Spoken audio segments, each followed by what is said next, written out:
waxyaabo ma jira qofka uu ku ogaan karo in indhihiisa ookiyaal u baahan yahay mise muraayado? jawaabta ayaa noqonaysa haa.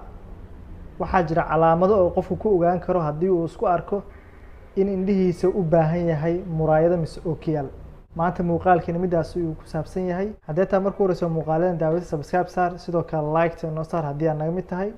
calaamada koowaad oo qofka uu ku ogaan karo in uu indhihiisa ookiyaal mise muraayado u baahan tahay ayaa ah in qofka indhaha aada isugu soo dhaweeyo. waa aragteen qofka markii uu galaaska fadhiyo kale ama safka dambe uu rabo inuu wax arko, inuu indhaha aada isugu soo dhaweynayo si wax u arko. cadaadiskaas uu qofka isaarayo oo indhaha aada isugu soo dhaweynayo waa calaamad ah qofka inuu u baahan yahay ookiyaal. sababtoo qofka wuxuu sameysanayaa waxa la yiraahdo pinhole, ama in uu aada u sameysto duleel yar inuu aragiisa u sameysto. taas calaamad u ah qofka inuu u baahan yahay muraayado si aragiisa fasiix ugu noqdo. calaamada labaad ayaa noqonayso qofka markii uu computer ama mise screen oo isticmaalayo kale in uu hoosta ka galayo shaashadda si uu fasiix uga arko. taasna waa calaamada labaad oo qofka uu ku ogaan karo in aragiisa ay u baahan tahay in uu muraayado u helo. cadaadiskaas uu saarayo qofku inuu hoosta u ka galo, marka qaar xataa muuska u isticmaalayo inuu xarfaha qaar u weyneeyo, waa calaamad ku tusayso qofka inuu u baahan yahay muraayado. calaamada saddexaad oo qofka ku ogaan karo in indhihiisa muraayado u baahan yahay ayaa ah in qofka maalintii oo dhan aragiisa u fiican yahay, laakiin marka xilliga habeenkii la gaaro kale ama maqribadii oo kale markii iftiinka uu sii gaabanayo kale in aragiisa culays soo fuulayo.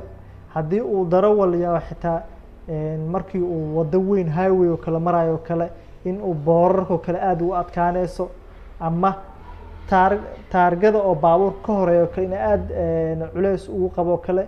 taas uu inta badan uu maalinta qaban laakiin habeenkii aada ugu sii badanayso, waa calaamad ku tusayso in indhahaaga uu u baahan yahay muraayado mise ookiyaal.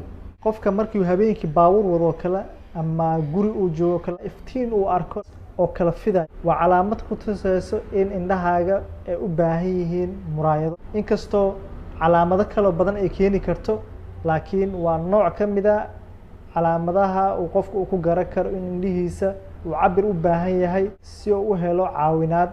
calaamada kale oo ku tusayso in indhahaaga ay u baahan yihiin muraayado ayaa ah markii aad wax yar aad akhrisid mise buug mise mobile yar aad fiirisid in madaxa kula xanuunayo, oo isla markiiba aad ordiysid in aad paracetamol ama waxaa isticmaashid.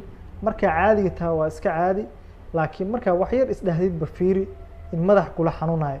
madax xanuunkaas oo noqon karo madax xanuun goos maalintii ku qabsato, waa nooc calaamad ah oo ku tusayso in indhahaaga u baahan yihiin muraayado. shantaas calaamadood aan sheegnay waa 5 calaamadood oo kuu sheegaya in indhahaaga ay muraayado u baahan yihiin.